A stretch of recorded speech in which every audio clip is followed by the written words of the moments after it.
Nós vamos então iniciar o nosso estudo nos domínios da mediunidade. André Luiz, Psicografia do Chico, capítulo número 12, Clarividência e Clareaudiência, né? No nosso encontro anterior, nós vimos sobre o desdobramento em serviço das 4 personagens que nós conhecemos desse grupo mediúnico, Dona Eugênia,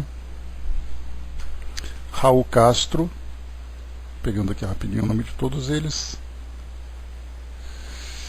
o Raul Silva, que é o dirigente do trabalho, a irmã Eugênia, Antônio Castro e também aqui a irmã Celina. Essas então são as 4 personagens que nós conhecemos, né, até agora aqui no decorrer do nosso trabalho. No último encontro nós estudamos então desdobramento em serviço, que era uma das faculdades anímicas de Antônio Castro, que embora fosse jovem, um neófito nos trabalhos doutrinários, ele tinha essa habilidade, né, essa faculdade que proporcionava para ele, né, uma facilidade muito grande para o desdobramento, embora ele fosse ainda inexperiente e merecesse ali bastante cuidado. Então nós acompanhamos nessa reunião mediúnica esse desdobramento, né, trazendo ali todas as características do desprendimento do espírito. Foi falado também aqui sobre a plasticidade do perispírito, né, e a influência da mente em moldar o perispírito de acordo com as características que cada indivíduo tem. Foi falado também aqui sobre os critérios de segurança, a necessidade de vigilância daquele que pratica esse desdobramento.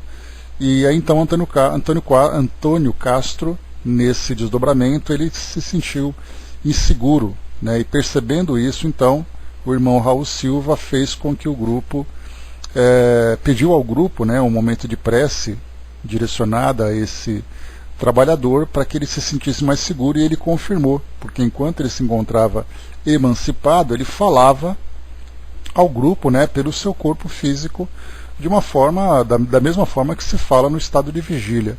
E aí então, se sentindo mais seguro, ele conseguiu avançar ali a ambientes mais elevados, e ele teve então contato com o senhor Oliveira, que foi um trabalhador da casa espírita, já desencarnado, que trouxe através dele uma mensagem, né? Então esse foi o contato que foi feito, a experiência vivida por Antônio Castro nesse trabalho de emancipação. Tic-tac, bom dia. Aqui então agora, capítulo número 12, Clarividência e Clareaudiência. Vamos lá. Notei que a reunião atingia a fase terminal.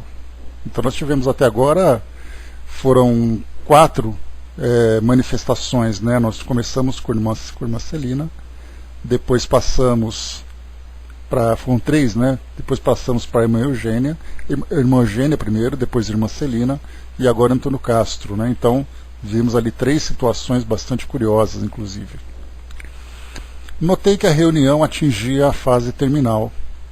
2 horas bem vividas haviam corrido céleres para nós, né? Na verdade, aqui nós tivemos 4 manifestações, que um foi aquele caso de possessão, que não foi utilizado nenhum dos médiuns da casa, mas o próprio paciente que sofria essa obsessão manifestou então o espírito que o obsediava, né, por uma perseguição do passado.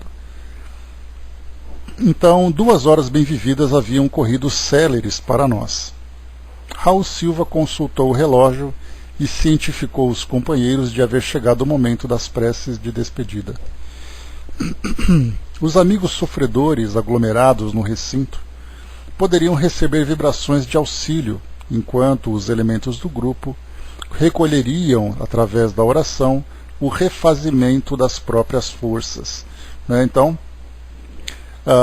nós já trabalhamos com esse tema também, sobre os fluidos, a energia demandada para o desenvolvimento de um trabalho mediúnico, e que depois, no final, a reposição desses fluidos através da prece, né, entrando em sintonia com os companheiros do plano espiritual, que fariam ali a reposição dessas energias que foram então dispensadas para o trabalho.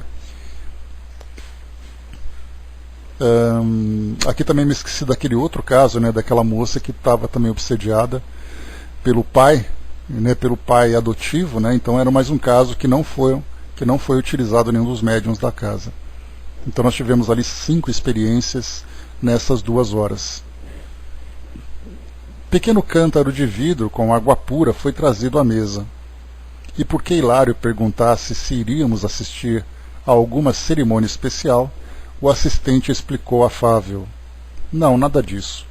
A água potável destina-se a ser fluidificada. O líquido simples receberá recursos magnéticos de subido valor para o equilíbrio psicofísico dos circunstantes.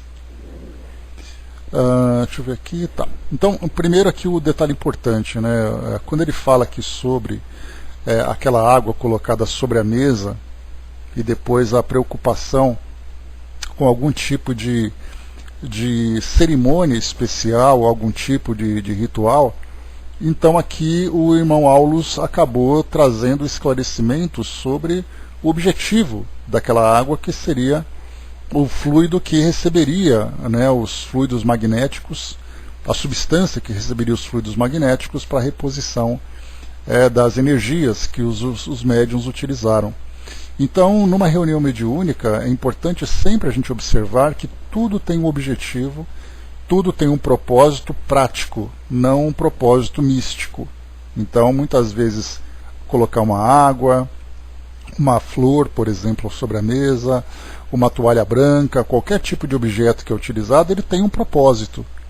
E isso é importantíssimo para que se desmistifique os trabalhos numa reunião mediúnica, imaginando, por exemplo, que há necessidade de uma toalha branca, porque o branco remete à paz, porque o branco traz mais pureza, essas coisas todas.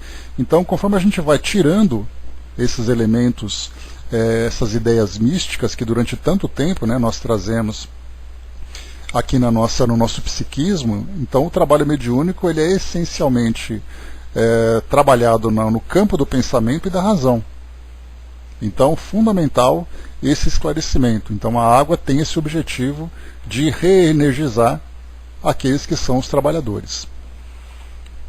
E, inclusive, nós temos, né, várias situações que nós já discutimos a respeito, por exemplo, de roupas, a respeito de postura, a respeito, por exemplo, né, das garrafas que são utilizadas para a magnetização da água.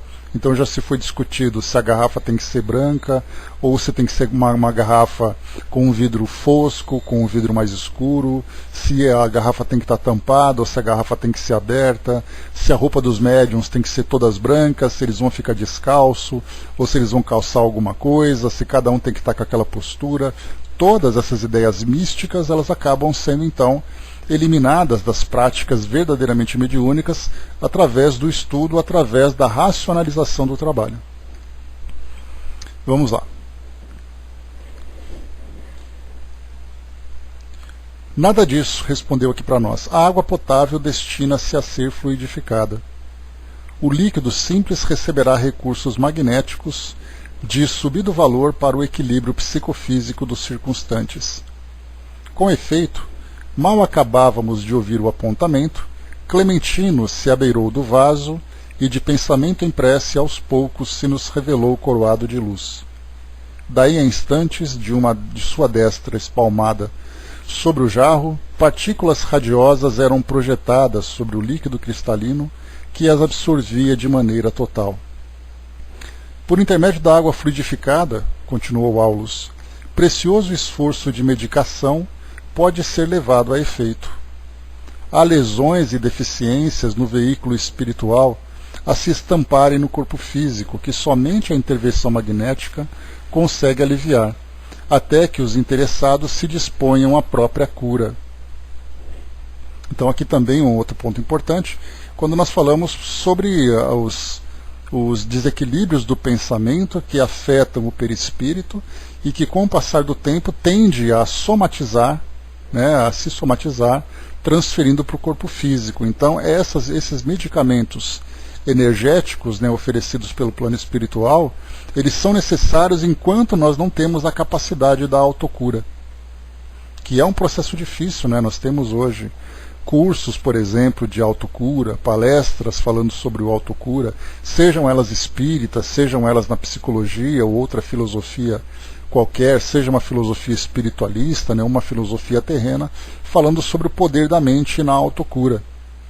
Mas nós temos ainda uma dificuldade muito grande no nosso estágio evolutivo, né, uma dificuldade de concentração, uma dificuldade de entendimento e até mesmo de crença nessa realidade do poder da mente. Então, enquanto nós vamos trabalhando o nosso psiquismo, tentando encontrar ou tentando, né, efetivar essa nossa potencialidade, os espíritos então vão nos suprindo dentro das possibilidades, dentro do nosso merecimento, inclusive, né, porque pouco ajudaria se os espíritos nos trouxessem esses fluidos e nós então tivéssemos um pensamento contrário, um pensamento muito mais perturbador, muito mais destruidor.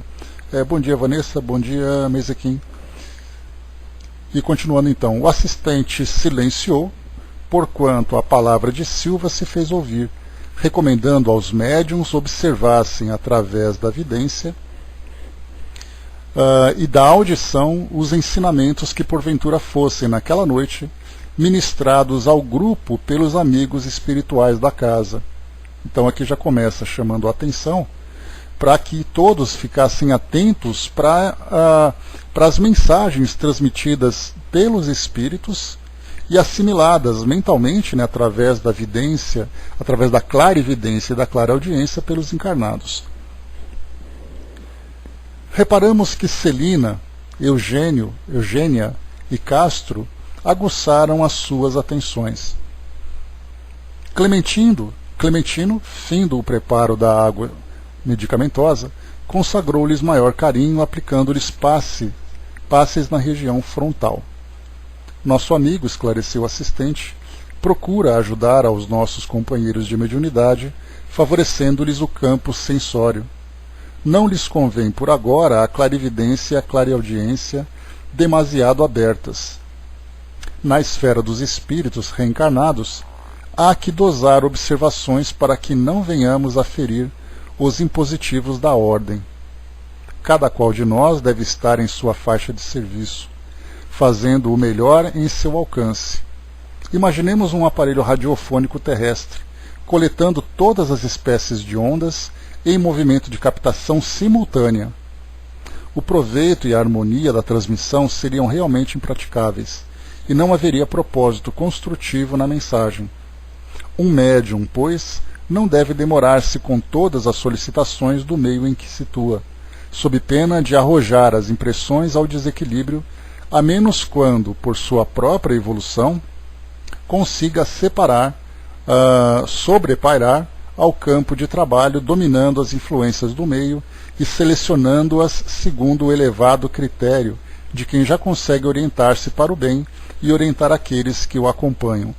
Então é importante aqui essa colocação, porque esses passes que seriam aplicados na região frontal tinham por objetivo aguçar essas percepções para que eles então tivessem ali uma clareza, tanto de pensamento, né, no caso, para captar as imagens, como também para captar os sons que vêm do plano espiritual.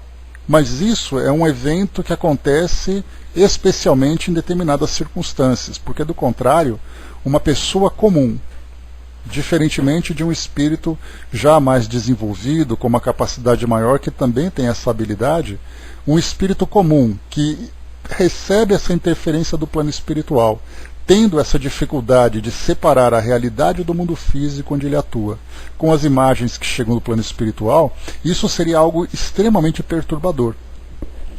E acaba acontecendo muitas vezes como uma prova, como uma experiência difícil para determinados indivíduos. Mas, de um modo geral, nós temos aqui aqueles que têm essa capacidade, né? Nós já vimos, por exemplo, o Chico, o Divaldo, Dona Ivone, Raul. Então, todos esses médiuns que são bastante conhecidos no nosso meio, assim como também vários outros médiuns, né, que trabalham aí pela seara espírita afora, têm essa habilidade, que vão, então, vivendo no seu cotidiano, tendo um contato simultâneo com o plano espiritual, não numa circunstância específica. Por exemplo, quando eles se concentram, bom dia Dudu, quando eles ficam concentrados, quando eles ficam ali meditando numa determinada faixa vibratória e captam o plano espiritual. Mas no caso, por exemplo, né, para quem assistiu aos filmes tanto do Chico como do Divaldo, nós vimos ali várias situações em que se confunde o plano físico com o plano espiritual. E no início dessas manifestações, dessas percepções, acaba gerando uma confusão muito grande. Eu me recordo do depoimento da médium Maíse Braga, ela é lá da Comunhão Espírita de Brasília, embaixador. E aí então ela sempre conta nas suas palestras, né, por ter uma mediunidade absolutamente aberta, aguçada, né, em várias faculdades ao mesmo tempo, ela dizia que quando criança ela andava pela rua junto com a mãe e cumprimentava crianças sentadas em muros de casa por onde ela passava. Só que essas crianças não eram encarnadas. E aí então a mãe, percebendo essa sensibilidade dela, teve aquele cuidado para perceber exatamente qual era o grau, né, do psiquismo dela, de que forma que o psiquismo dela se encontrava, para fazer uma separação entre a realidade e a fantasia, entre o equilíbrio e o desequilíbrio, ou entender que isso depois foi então a mediunidade.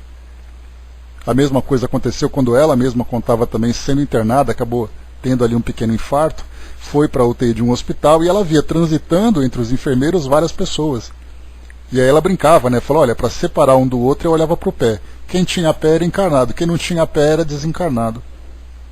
Então, assim, para aqueles que já têm essa, não apenas a mediunidade bem desenvolvida, bem equilibrada, bem educada, mas também ali valores para poder estar nessa faixa vibratória e saber separar uma coisa da outra, para aqueles que não têm esse potencial todo, acaba entrando num alto grau de perturbação. Imaginemos, por exemplo, alguém que traz ali, alguém que é vicioso, alguém que é desequilibrado e tem a mediunidade com essa capacidade de interagir com o plano espiritual de uma forma tão natural, ele não tendo valores, a gente pode imaginar qual é a faixa vibratória em que ele se encontra e que tipo de imagens ele vai captar.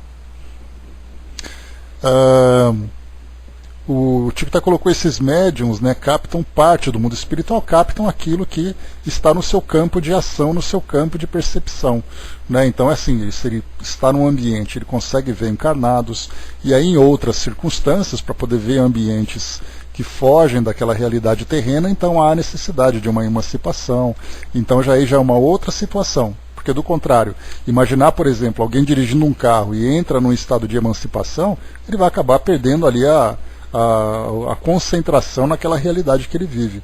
Então esses médiums aqui nesse caso, eles têm essa visão dentro daquilo que eles estão vivendo, por isso que ela é natural.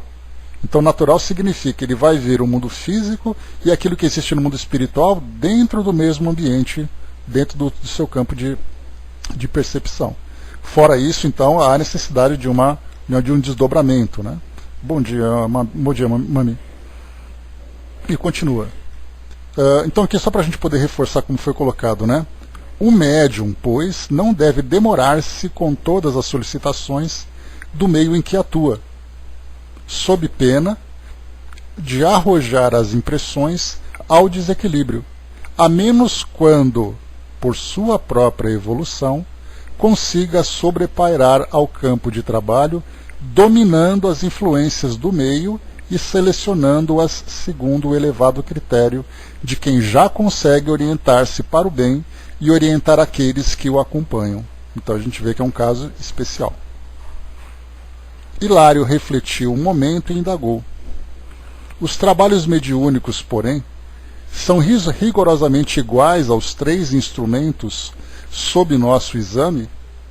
Então, os trabalhos mediúnicos são iguais para aqueles 3 médiuns que nós vimos, né? Que é o nosso Antônio Castro, a dona Eugênia e a dona Celina. Então, perguntando se os 3 tinham o mesmo grau de percepção, as mesmas capacidades e potencialidades. Isso não. O círculo de percepção varia em cada um de nós. Há diferentes gêneros de mediunidade. Contudo, importa reconhecer que cada espírito vive em determinado grau de crescimento mental. e por isso as equações do esforço mediúnico diferem de indivíduo para indivíduo, tanto quanto as interpretações da vida se modificam de alma para alma. Então ele traz aqui para nós uma visão mostrando que é infinito os graus de variações nas percepções de cada indivíduo. Nós podemos ter ali alguém dois médiums que fazem um trabalho muito parecido, mas continua ainda sendo muito parecido, mas não idêntico. Porque cada indivíduo tem ali um grau de evolução, um grau de interpretação, uma faixa vibratória diferente. Até mesmo entre os próprios desencarnados nós encontramos essas diferenças de potenciais. E ele continua. As faculdades medianímicas podem ser idênticas em pessoas diversas. Entretanto, cada pessoa tem a sua maneira particular de empregá-las. Um modelo, em muitas ocasiões, é o mesmo para a grande assembleia de pintores. Todavia, cada artista memorizará na tela seu modo. Uma lâmpada exibirá claridade lirial, em jato contínuo, mas se essa claridade for filtrada por focos múltiplos, de certo será submetida à cor e ao potencial de cada um desses filtros, embora continue sendo sempre a mesma lâmpada a fulgurar em seu campo central de ação. Mediunidade é sintonia e filtragem. Cada espírito vive entre as forças com as quais se combina, transmitindo-as segundo as concepções que lhes caracterizam o modo de ser. Então, a partir do momento em que nós temos as individualidades, nós temos então potências também individuais, interpretações individuais. Notando o cuidado que o irmão Clementino empregava na preparação dos médiuns, meu colega inquiriu ainda: a clarividência e a clareaudiência, acaso, estão localizadas exclusivamente nos olhos e nos ouvidos da criatura encarnada? Aulus acariciou-lhe a cabeça e acentuou: Hilário, vê-se que você está começando a jornada no conhecimento superior. Os olhos e os ouvidos materiais são para a vidência e para a audição, como os óculos estão para os olhos e o ampliador de sons para os ouvidos, simples aparelhos de complementação. Toda percepção é mental. Surdos e cegos na experiência física, convenientemente educados, podem ouvir e ver através de recursos diferentes daqueles que são vulgarmente utilizados.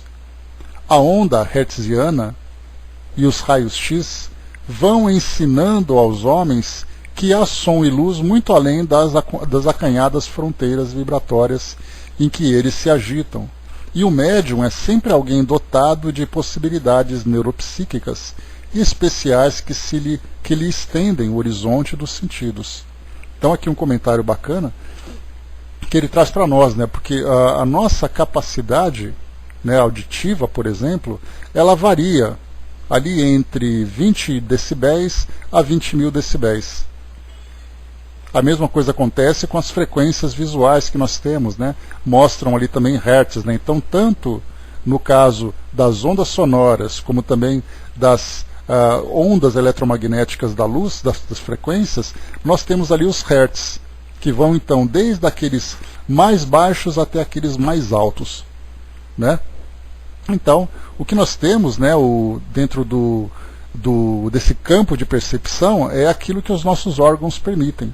E até mesmo, né, da forma como nós vemos, né, tem até um áudio interessante que foi disponibilizado no YouTube, que traz para nós ali um teste de audição, né, que mostra desde uma frequência muito baixa em hertz até uma frequência muito alta. Então a gente vai ouvindo e a brincadeira é: avisa quando isso começar. Avisa quando você começar a perceber.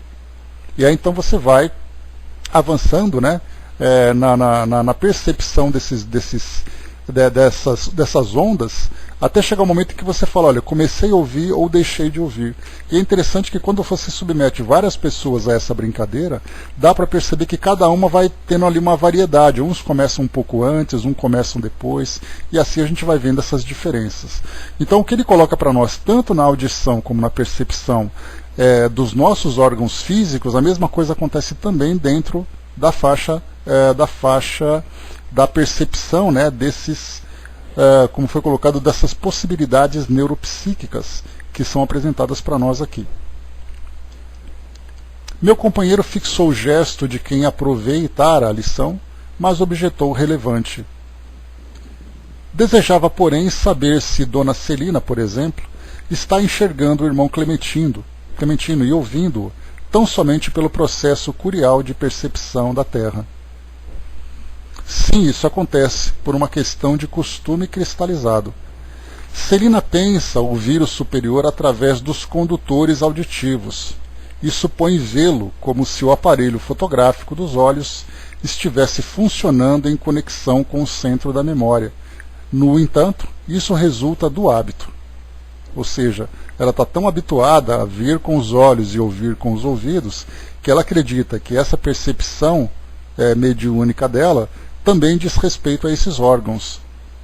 Então é muito engraçado, né, que nós temos assim, histórias que são contadas, filmes que são produzidos, que mostram, né, alguém caminhando por um local considerado assombrado, e aí então ele ouve alguma coisa e ele tampa os ouvidos. Né, como se isso fosse evitar que ele continuasse ouvindo aquele som que vem do plano espiritual. Então isso no caso da mediunidade, naturalmente. Então esse costume, né, faz com que nós tenhamos esse mesmo hábito aqui na Terra, como também no plano espiritual, até que o espírito então comece a se desmaterializar, né, a se afastar desse contato com o plano físico, e aí então ele tem essa consciência de que é o pensamento. Kardec, inclusive, né, no livro dos Espíritos, e também lá na Revista Espírita, ele fala sobre as percepções do espírito, trazendo exatamente essa ideia, né, de que os sons e a visão não são concentrados nos nossos órgãos físicos. E continua dizendo para nós: todos os sentidos, deixa eu ver aqui, não, aqui em cima, ainda mesmo no campo das impressões comuns, embora a criatura empregue os ouvidos e os olhos, ela vê e ouve com o cérebro, e apesar de os cérebros usar células do córtex para selecionar os sons e imprimir as imagens que vê e ouve, na realidade é a mente. Todos os sentidos na esfera fisiológica pertencem à alma, que os fixa no corpo carnal de conformidade com os princípios estabelecidos para a evolução dos espíritos encarnados na Terra. Sorrindo, ajuntou: vocês possuem uma prova disso, quando o homem se encontra naturalmente desdobrado, cada noite durante o sono, vendo e ouvindo a respeito da inatividade dos órgãos carnais, na experiência que chamam vida de sonho. E baixando o tom de voz acrescentou, ele coloca para nós que durante o sono, né, o espírito ali naquele sonho, ele consegue conversar, ele consegue ver, ele consegue ouvir, e, né, embora seja até, podemos dizer, o fruto da imaginação a princípio, quando o sonho apenas produz essas imagens, a gente lembra que o sonho também retrata as experiências no plano espiritual daquele espírito. Então ele conversa, vê e ouve tudo direitinho, e na verdade o corpo físico dele se encontra completamente inerte. E baixando o tom de voz acrescentou: somos receptores de reduzida capacidade, à frente das inumeráveis formas de energia que nos são desfechadas por todos os domínios do universo, captando apenas humilde fração delas. Em suma, nossa mente é um ponto espiritual limitado, a desenvolver-se em conhecimento e amor na espiritualidade infinita e gloriosa de Deus. Só para a gente poder perceber essa limitação que nós temos, física, né, o nosso corpo está preparado, né, para uma quantidade de células olfativas, uma quantidade de hertz, né, para a nossa visão ou para a nossa audição. A mesma coisa acontece, né, com as nossas papilas gustativas, né, para sentir aqui o nosso paladar. Mas se nós pegarmos, por exemplo, outros órgãos aqui no nosso mundo, como por exemplo dos animais, basta a gente lembrar que nós temos 5 milhões de células olfativas. 5 milhões. Os cães têm 400 milhões. né? Esse foi um dado que foi passado numa reportagem que falava sobre os cães farejadores, né, que trabalham para a polícia, para o corpo de bombeiros e tudo mais. Agora a gente imagina, de 5 milhões para 400 milhões, eles têm ali 80 vezes mais células do que nós. Então a gente vê a limitação do nosso corpo. E essa é uma necessidade que nós temos de diminuir essas percepções, porque nós vamos substituindo esses sentidos que são utilizados pelos nossos instintos de sobrevivência pela nossa inteligência. Então a gente vai reduzindo os estímulos à nossa volta e a nossa inteligência então vai selecionando tudo aquilo. Imaginemos se nós tivéssemos uma audição como dos cães, o olfato como dos cães. A gente não conseguia parar quieto, a gente não teria tempo de se concentrar em alguma coisa, porque tudo seria para nós um ponto de distração.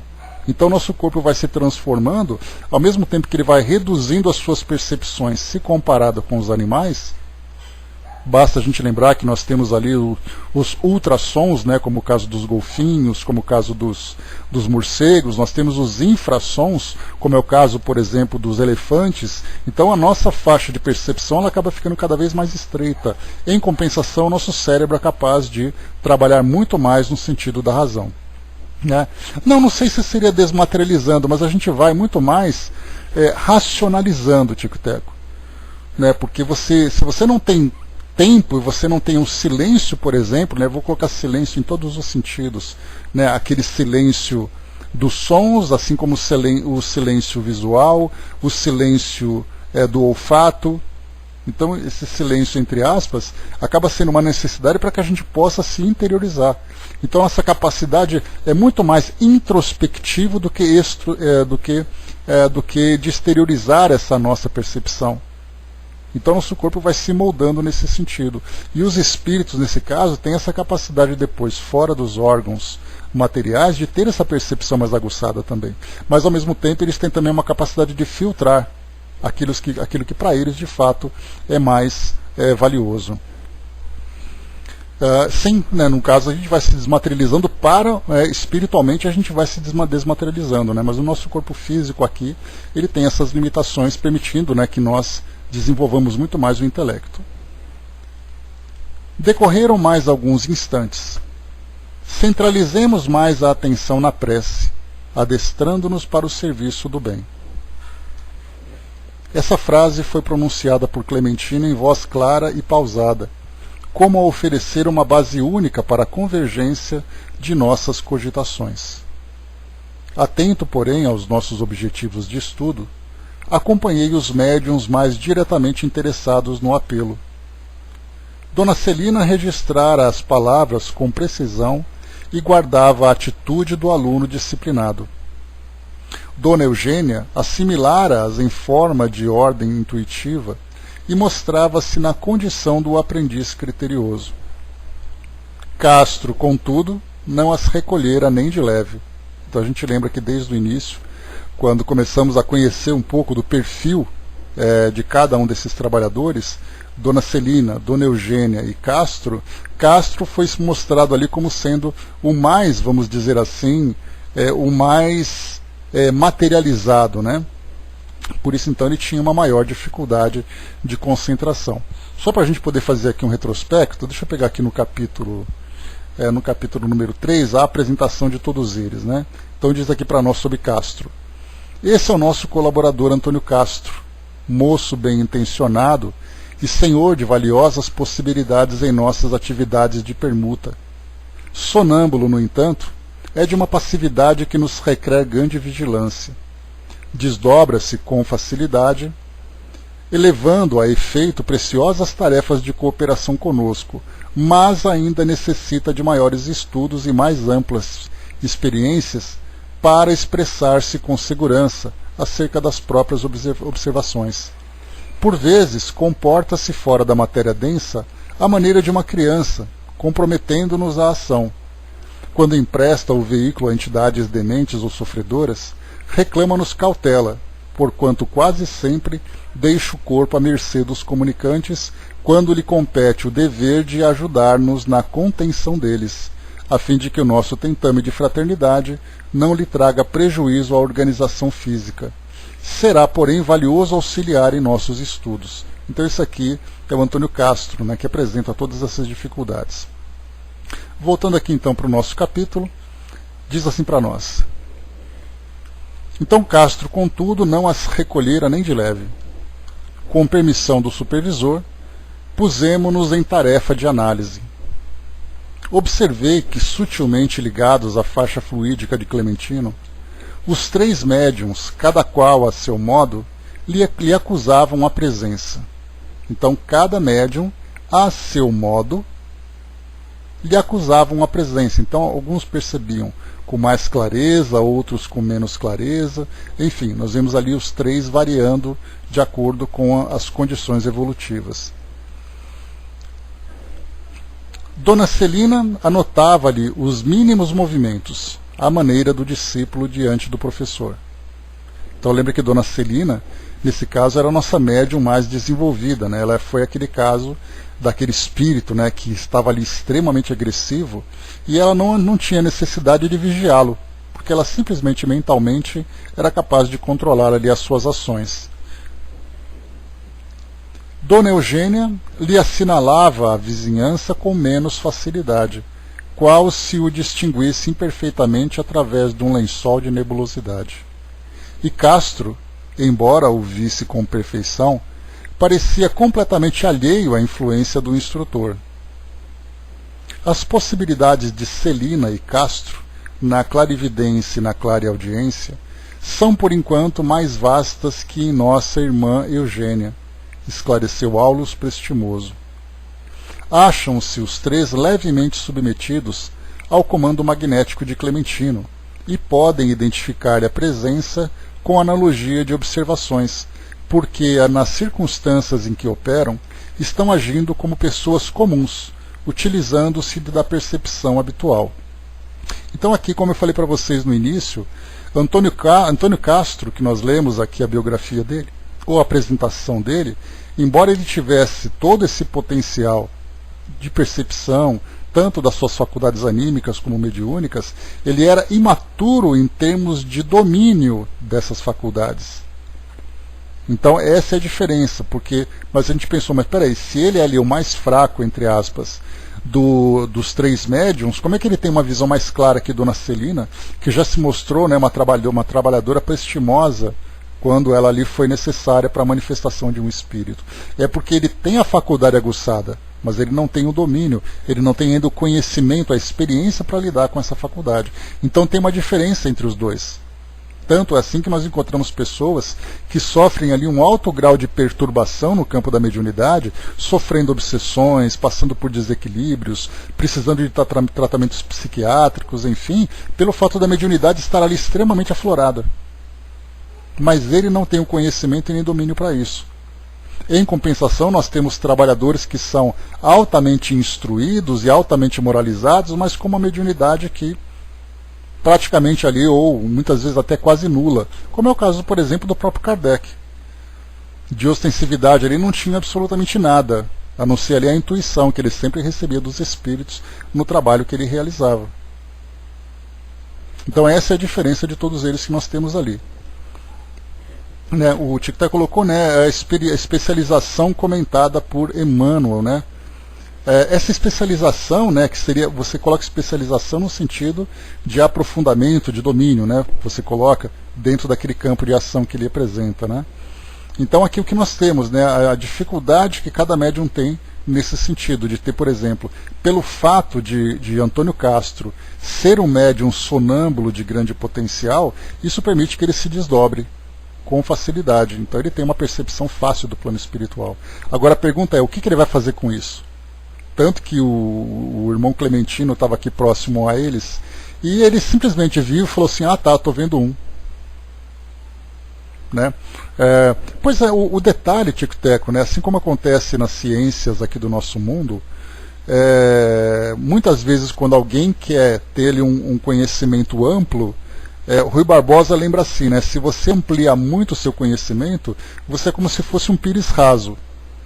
Ou seja, você expande o conhecimento, mas você fica raso em todos, porque você não tem tempo de se aprofundar. Por isso, então, que a gente tem ali, né, o lato sensus, né, que é aquele conhecimento geral, e depois o stricto sensus, quando você vai, então, restringindo o seu conhecimento à sua área de atuação. E no campo, na própria doutrina espírita, não é diferente. A gente pode ter um conhecimento, olha, eu estudei todos os livros da codificação, eu li todos os artigos e coisa e tal, beleza. Mas aí quando você começa a se aprofundar um pouco mais em situações específicas de cada área, aí ou você é um gênio de conhecimento, mas também você só conhece porque, na verdade, você não trabalhou, porque você não teve tempo para isso. Então você assim, nossa, sua memória é uma memória assim, um super computador com um super processador, mas em compensação você trabalhou muito pouco. Então, tecnicamente, intelectualmente, você se desenvolveu bem. Então eu posso dizer, olha, eu passei a minha vida inteira estudando sobre mediunidade. Tá, e onde você achou tempo para trabalhar a mediunidade? Aí ele falou assim, eu não tinha muito tempo, né, porque eu ficava o tempo todo estudando, pesquisando e coisa e tal. Então você faz uma coisa ou você faz outra, né? Então em todas as áreas, porque a doutrina espírita ela não deixa de ser como Kardec colocou, né, ele é uma cadeira na universidade espiritualista. Então você vai estudando o espiritismo, beleza. Qual área que te interessa mais? Você gosta mais de estudar sobre o evangelho? Você gosta de estudar mais sobre a parte científica? Você gosta mais de mediunidade? Você gosta da parte administrativa, né? Porque tem ali a parte de administração, trabalhar com federativas, com federação, administrando centro espírita. Ou você gosta de trabalhar ali com trabalhos caritativos, com trabalhos sociais? O que você faz exatamente? Aí cada um então vai se especializando nessa ou naquela área. Tem até a parte de tecnologia, né? Tem você, não, eu gosto de trabalhar com tecnologia, então eu gosto de divulgar o espiritismo. Então cada um faz aquilo que pode, aquilo que sabe, né? E vai se especializando cada vez mais. E se nós pudéssemos ali oferecer títulos, né, títulos acadêmicos, nós encontramos ali doutores em determinadas áreas de conhecimento que realmente sabem muito. Tem ali até aqueles que são os livres docentes, né, com super conhecimento aprofundado num ponto específico, porque ele passou a vida inteira dedicado àquele tipo de estudo, né? Então a gente vai aos poucos ali ampliando o nosso conhecimento, né, porque é a nossa limitação. Pois é, a gente quer dar saltos, né? Que jovem quer começar sentado na cadeira de uma autoescola, né? Ele quer pegar o carro e sair correndo, que é mais legal. Então vamos lá, continuando aqui para nós. Mais uma vez, e um outro detalhe que eu queria chamar a atenção, o termo vidência e clarividência, aqui no caso, por exemplo, do livro Nos Domínios da Mediunidade, ele tem ali um sentido diferente de outras pesquisas, de outras obras. Então a gente vai contextualizar aqui, porque a vidência é essa possibilidade de você ver o mundo espiritual, de você ter contato visual com os espíritos, que é o que está acontecendo aqui em algumas obras. E clarividência é aquela capacidade que você tem de ver a distância através de uma faculdade anímica, que pode, por exemplo, acontecer de você ter contato com espíritos, mas eu posso ver, por exemplo, agora o que acontece na casa da minha tia, não sei aonde. Então isso é a clarividência, que você pode inclusive ter a possibilidade de antecipar o futuro, de ter uma pré-cognição através da clarividência. Então existem obras que trazem diferença nesses termos. Clarividência e clareaudiência, algo muito mais anímico, relacionado na maioria aqui com o mundo material, e a vidência e a audiência relacionada com o plano espiritual. Então é importante a gente perceber que são duas faculdades diferentes e a gente vê nomes diferentes sendo aplicados, mas é importante a gente conhecer a essência do fenômeno. Quando a gente tem aquela percepção, né, de imaginar que ouvi um grito de alguém que eu gosto muito que está sofrendo. Eu pego o telefone, ligo, chega lá e falo assim, olha, acabei de cair, acabei de me machucar. Isso aí foi a clareaudiência, dentro dessas obras que eu falei para vocês, né? Então a gente guarda bem essa ideia. Aqui nós estamos falando de um fenômeno mediúnico e o outro é um fenômeno anímico. Então aqui, né, acham-se os três levemente submetidos ao comando magnético de Clementino. Então mais uma vez aqui um outro ponto a ser analisado também. O espírito, aqui nesse caso, o irmão Clementino, ele estabeleceu uma sintonia com esses 3 médiuns. Então, através dessa indução, essa percepção foi aguçada para ver a ele, né, para vê-lo, não para ver tudo aquilo que acontece à sua volta. Então, essa sintonia que existe também entre o médium e o espírito é necessário para o caso do vidente, porque não quer dizer o fato dele ser vidente que ele vai ver tudo aquilo que está à volta dele. Muitas vezes um espírito, através dessa frequência que é estabelecida e através dessa indução magnética, faz com que ele seja percebido, não aquilo que há à volta dele. Tanto é assim que eles perceberam, como foi colocado aqui, o irmão Clementino, mas não viram André Luiz, não viram Aulus, não viram Hilário, não viram os trabalhadores que estavam ali na segurança, no suporte do trabalho. Então a gente vê que essa percepção dos médiuns diz respeito à sintonia que se estabelece com determinados espíritos. Então por isso é colocado, né? Acham-se os 3 levemente submetidos ao comando magnético de Clementino e podem identificar-lhe a presença com analogia de observações, porque nas circunstâncias em que operam estão agindo como pessoas comuns, utilizando-se da percepção habitual.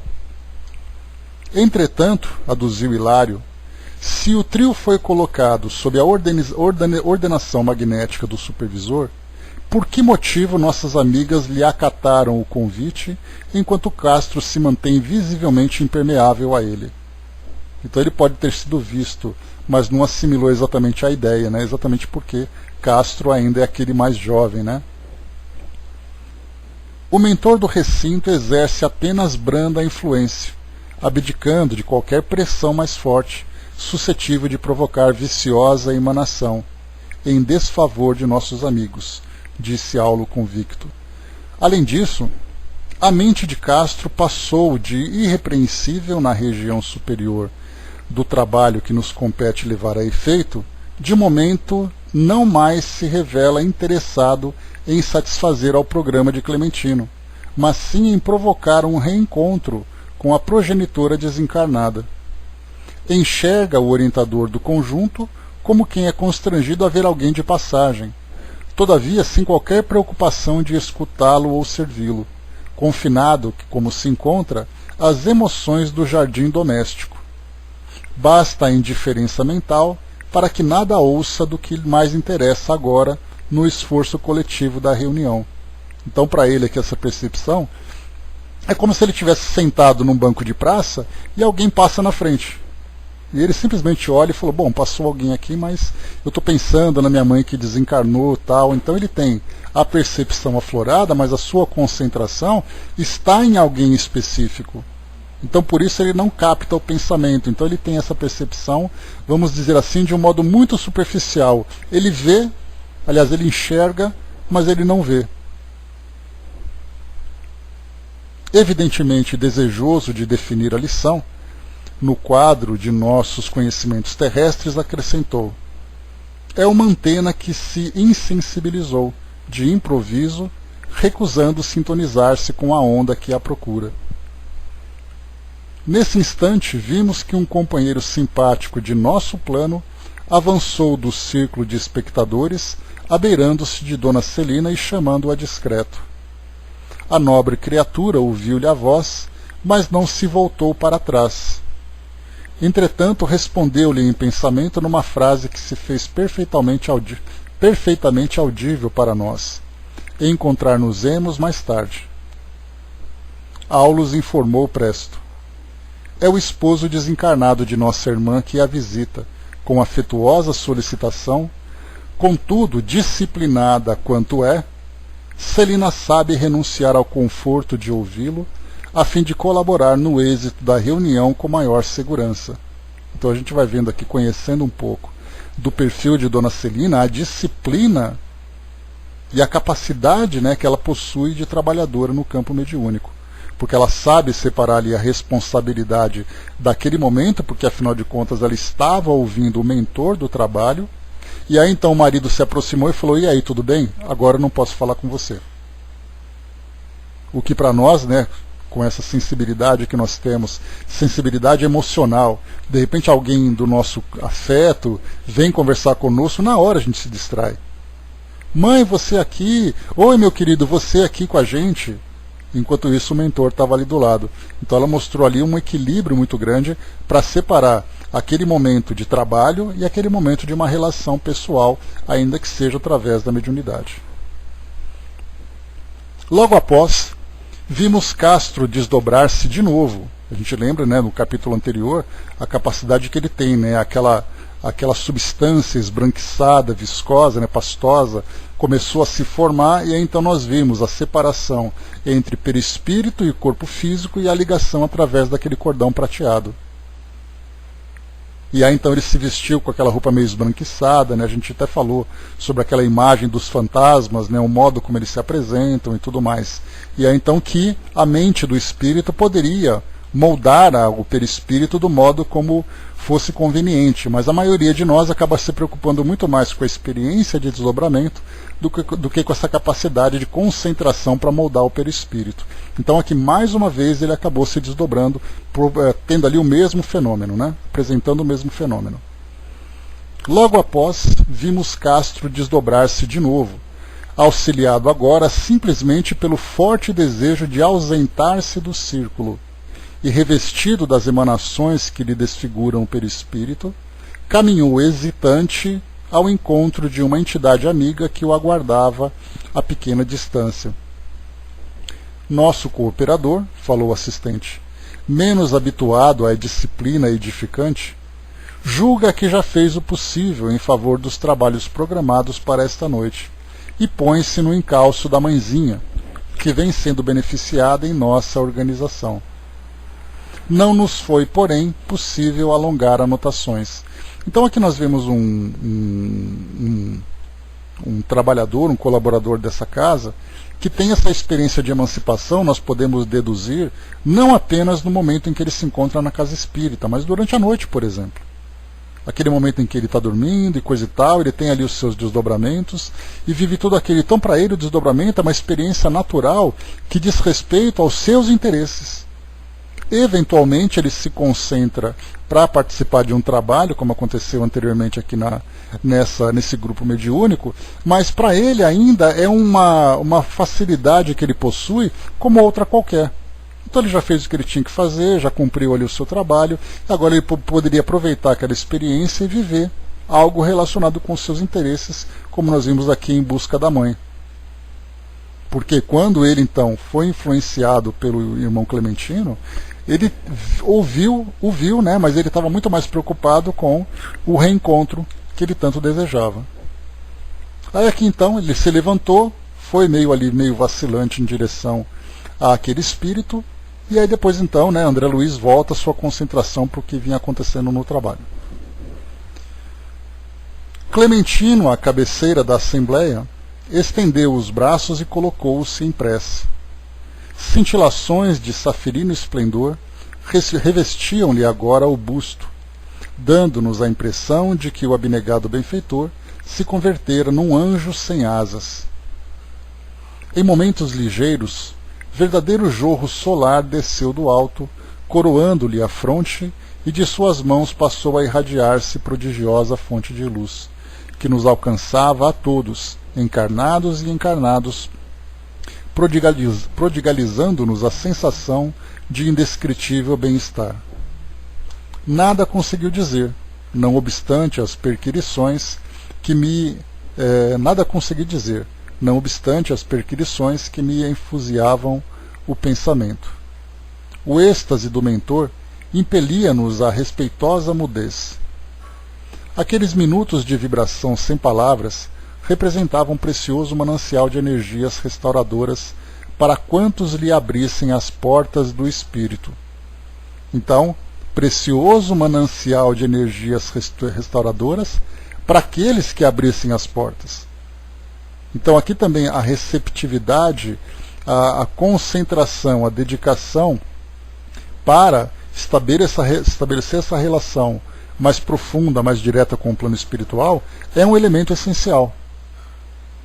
Então não basta apenas você estar presente, é importante você estar ali recebendo. Nós vimos uma situação muito parecida, fora do campo espírita, quando nós estudamos o livro Libertação, quando nós lembramos, né, Margarida, então, sofrendo ali um profundo processo obsessivo, foi levada pelo marido a uma igreja para participar de uma missa, porque eles eram católicos, e aí então, achando que aquilo poderia ajudar a tirar, né, a curar daquela doença que parecia incurável, tinha como causa uma obsessão, e aí então ela foi até a igreja com o marido, e aí então André Luiz, acompanhado ali também de Gúbio e de outro colaborador ali que eu não me recordo, mas acho que não era Hilário, era ele? Não me lembro.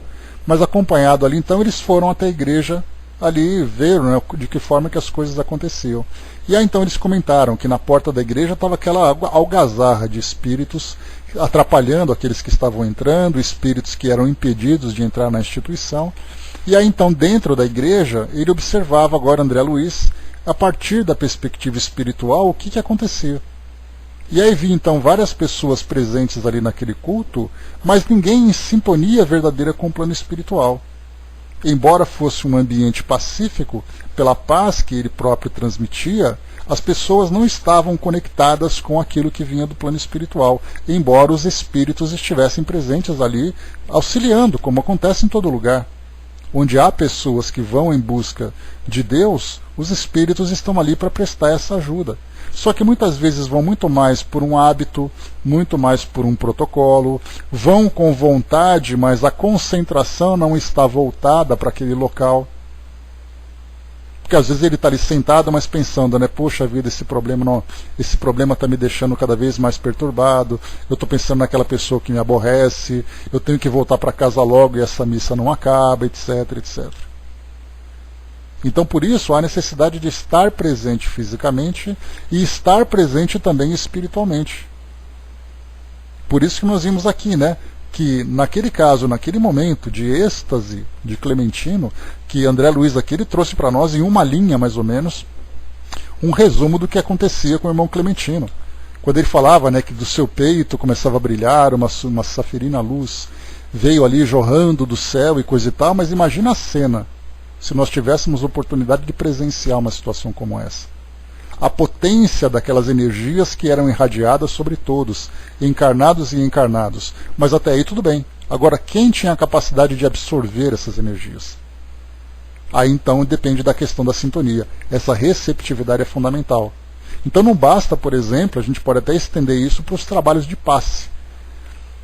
Então imaginemos aquele médium perfeito para o trabalho de passe, sendo assistido perfeitamente pelos espíritos amigos, que são ali também grandes conhecedores do trabalho, e alguém vai tomar um passe dizendo, preciso tomar um passe. E ele fica assim, meu Deus, eu quero tomar um passe. Porque eu preciso ir embora, porque eu estou aborrecido, não sei o quê.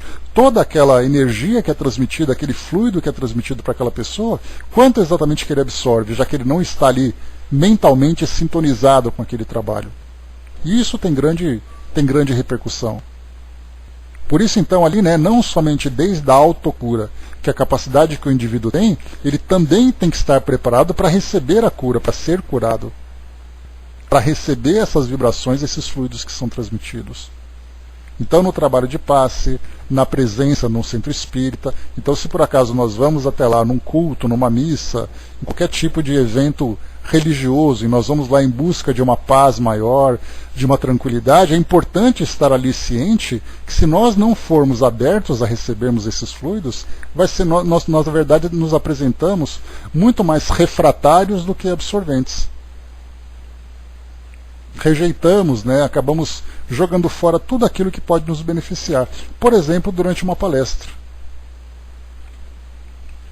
O ambiente da casa espírita é agradável e coisa e tal, mas não estou ali devidamente concentrado.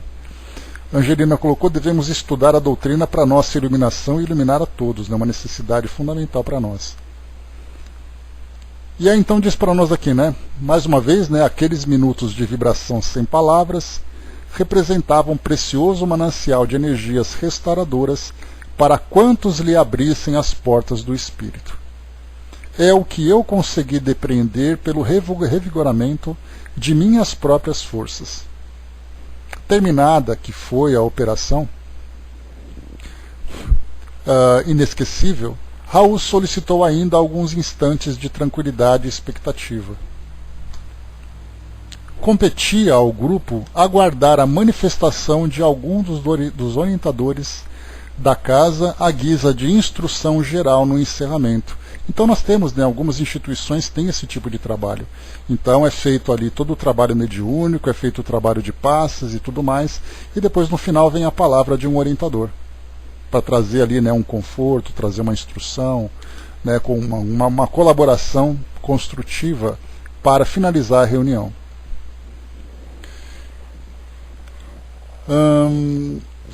Dona Celina rogou licença para notificar que vira surgir no recinto um ribeiro cristalino, em cuja corrente muitos enfermos se banhavam, e Dona Eugênia seguiu-a explicando que chegara a contemplar um edifício repleto de crianças, entoando hinos de louvor a Deus. Registramos semelhantes comunicados com surpresa. Nada víramos ali que pudesse recordar sequer de longe um córrego de águas curativas ou algum pavilhão de serviço à infância. A sala era demasiado estreita para comportar tais cenários. Fitando-me intrigado, Hilário parecia perguntar se as duas médiuns não estariam sob o influxo de alguma perturbação momentânea. Assinalando-lhes a estranheza, o assistente considerou prestimoso. Importa não esquecer que ambas se encontram reunidas na faixa magnética de Clementino, fixando as imagens que a mente dele lhe sugere. Viram-lhe os pensamentos relacionados com a obra de amparo aos doentes e com a formação de uma escola que a instituição pretende, em breve, mobilizar no socorro ao próximo. Olha que legal, né? Quando você começa, então, a induzir nos trabalhadores ideias para a construção, para a implementação de trabalhos. Bom dia, Didman. Então, elas começaram a ver ali escolas, começaram a ver ali um local de tratamentos para doentes e tudo mais. São ideias que são implantadas pelo Espírito. Imaginemos assim como acontece nas instituições, como acontece junto aos médiuns. Tudo aquilo que eles podem fazer, né, de concretização aqui no mundo material a partir das sugestões dos Espíritos. Ideias elaboradas com atenção geram formas tocadas de movimento, som e cor, perfeitamente perceptíveis por todos aqueles que se encontrem sintonizados na onda em que se expressam. Não podemos olvidar que há fenômenos de clarividência e clareaudiência que partem da observação ativa dos instrumentos mediúnicos, identificando a existência de pessoas, paisagens e coisas exteriores a eles próprios, qual acontece na percepção terrestre vulgar. E existem aqueles que decorrem da sugestão que lhes é trazida pelo pensamento criador dos amigos desencarnados ou encarnados. Estímulos esses que mente de cada médium traduz segundo as possibilidades de que dispõe, favorecendo, por isso mesmo, as mais díspares interpretações.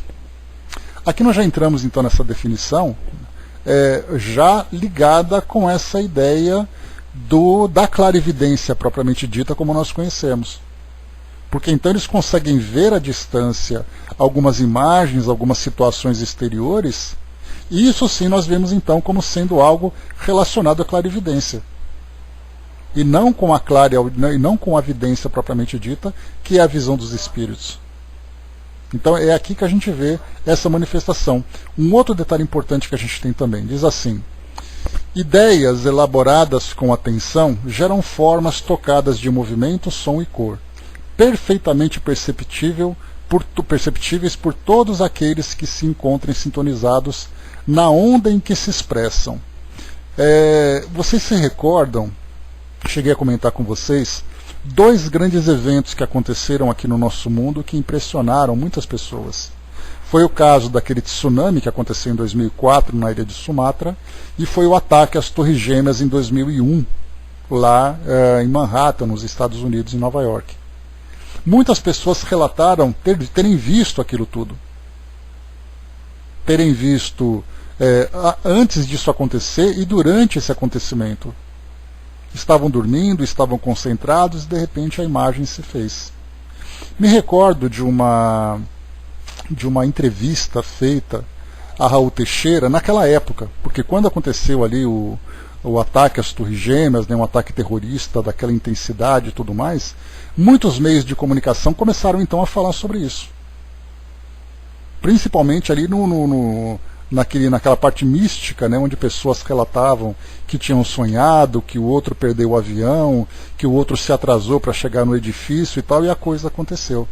E aí então ele deu uma entrevista para a TV Mundo Maior, lá das Casas Espíritas André Luiz, Centro Espírita Nosso Lar, Casas André Luiz, e ele então na televisão ele falava sobre a pré-cognição, que é uma faculdade anímica que pode ser estimulada pelo recurso mediúnico, portanto a gente pode dizer que ela pode ser uma faculdade medianímica, e ele comentava que muitas vezes a ideia daqueles que eram os idealizadores daquele projeto, embora fosse ali um ato terrorista, juntamente com os espíritos que inspiravam e que observavam a elaboração daquele projeto, aquele pensamento se dispersava pelo mundo.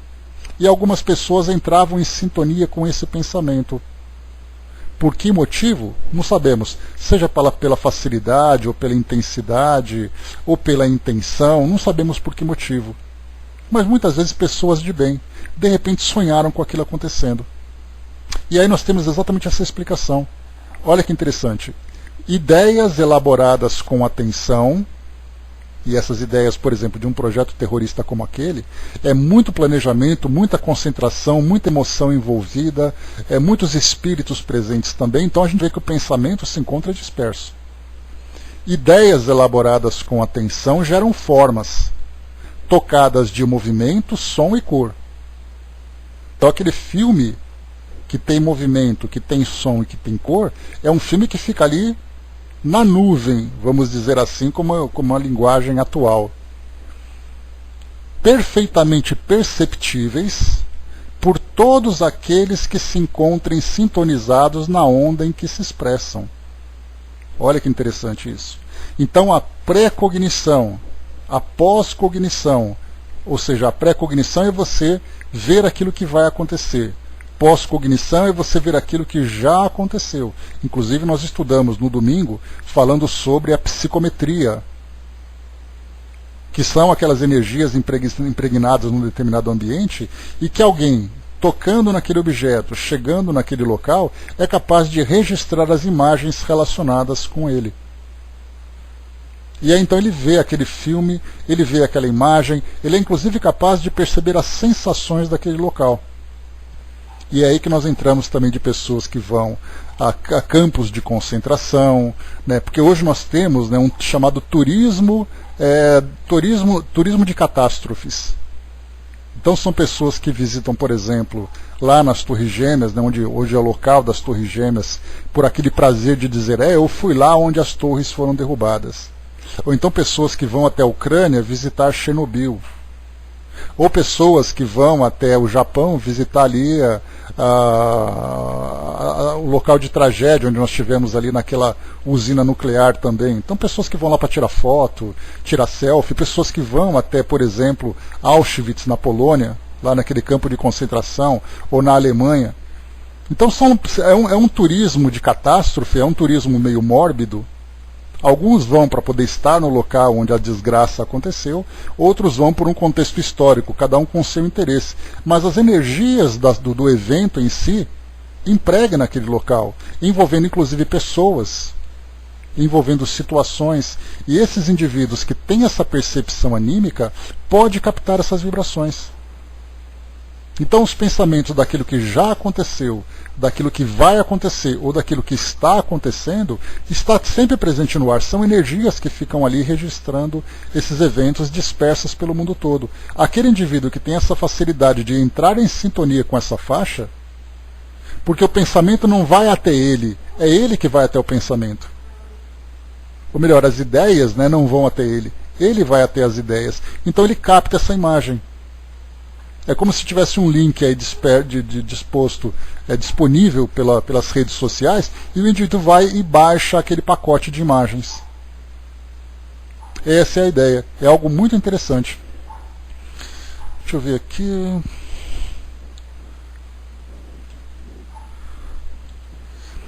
A Chaconete colocou, né? Ir nesses lugares é o mesmo que sentar no sofá e ver Jornal Nacional, né? Para quem gosta, né? Dudu colocou, né? Tenta explicar um fato, né? Andando numa calçada com bastante gente no caminho, a pessoa vai dar um encontrão a um que vem em sentido contrário e a outra que chega passa por dentro da que vinha. Porque não aconteceu nada. O fato de não haver o choque anímico dever-se ao médium vidente não estar em sintonia fluídica daquele que atropelou o corpo do outro e não estar trabalhando, tem explicação para o fato, já que é uma forma esquisita de saber, né, por onde aquele espírito passou por dentro do outro. Sim, é questão de sintonia, Dudu. Né, porque nem sempre, você tem aqueles médiums que têm, por exemplo, uma percepção de vidência, mas não necessariamente ele é um médium sensitivo. E até mesmo essa sensibilidade depende dessa sintonia. Você tem médiums que são bem equilibrados, bem preparados, que mesmo indo a locais de tanto sofrimento, como a gente já conversou, que é o caso, por exemplo, que é o caso, por exemplo, de um cemitério, é um caso, por exemplo, de um hospital, e não necessariamente ele sente nada. Muitas vezes ele tem uma sensibilidade para algumas situações que ele se concentra, mas num modo normal ele não tem nada. Agora, em compensação, nós temos aquelas pessoas que têm mediunidade aflorada que tudo para ela faz mal. Nós temos aqueles que captam, né, como é um caso que a gente já percebeu também, é uma faculdade medianímica em que ele assimila, por exemplo, as dores que uma pessoa sente, né, não apenas dores físicas, mas também dores morais. O ambiente de casa, né, André, que acaba também sendo assimilado. Então tudo isso depende muito de médium, pela sintonia. Às vezes você tem sintonia muito mais próxima, muito mais com pessoas próximas do que com pessoas desconhecidas. Porque a gente lembra sempre, como foi colocado para nós, lá no começo desse capítulo, inclusive trazendo essa explicação, dizendo para nós que se o médium tivesse essa capacidade de estar constantemente conectado com o plano espiritual, isso geraria para nós uma grande perturbação. Então até mesmo você pode não ver e você pode não ouvir. Mas imagine um indivíduo que é capaz de sentir tudo que as pessoas sentem.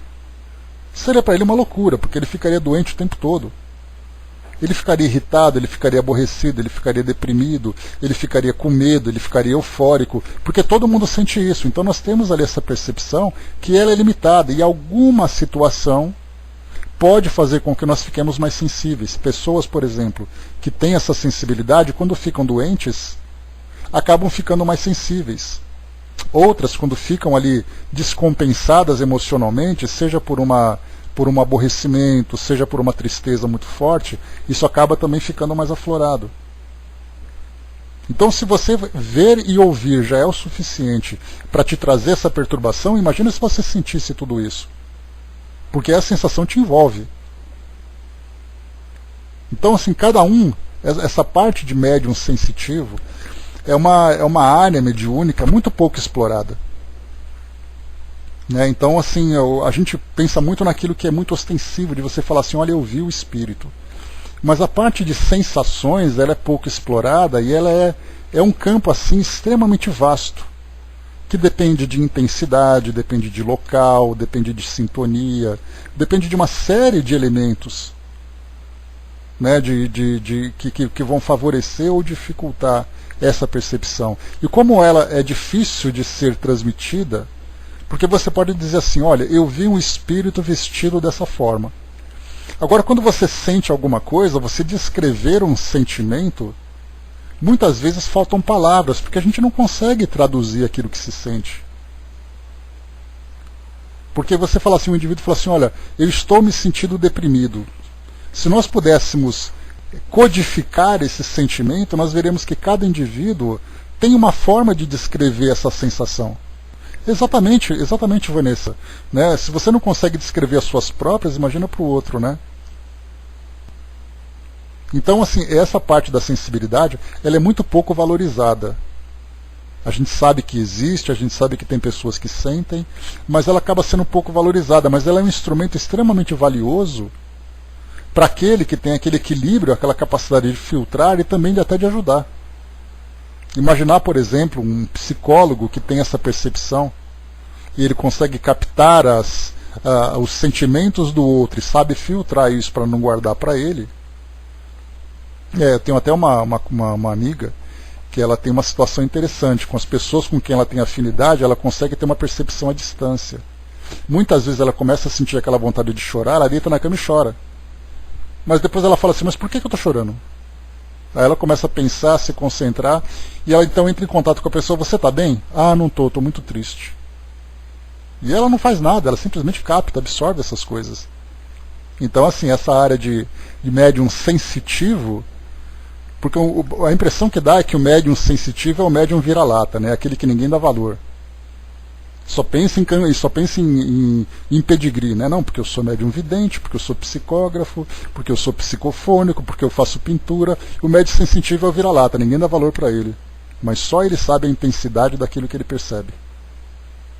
Então, se nós começarmos a estudar mais essa variedade, a gente vai ver a importância que ela tem e o impacto que ela causa em cada um.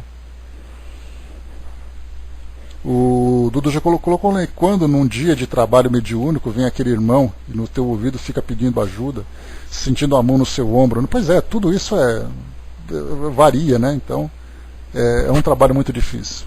O Tico até colocou, cada um busca suas próprias confusões e ainda conquistam sócios do além para dar uma força, né? Pessoal é gente boa, Tico Teco. Todo mundo dividindo ali, né? A Vanessa colocou, né? Eu sinto muito a dor dos irmãos sofredores desde criança. Mas como você disse, descrever é difícil, né? E é importante também, Vanessa, né, saber lidar com isso. Porque não basta você dizer que sente. Por isso que trabalhar a mediunidade sensitiva, ela também diz respeito às contramedidas. Que é aquela forma de você se proteger. Você sente, mas não guarda. E esse é um exercício muito grande do pensamento, porque o médium sensitivo é aquele que fica mais vulnerável. E ele precisa constantemente estar em uma sintonia mais elevada, porque qualquer vacilação, qualquer oscilação nas suas vibrações, você capta aquilo do ambiente. Então é aquele que é mais exigido e é aquela faculdade mais comum nas pessoas. A Angelina colocou, ontem passei o dia sentindo uma presença, né, do telefone. Pois é.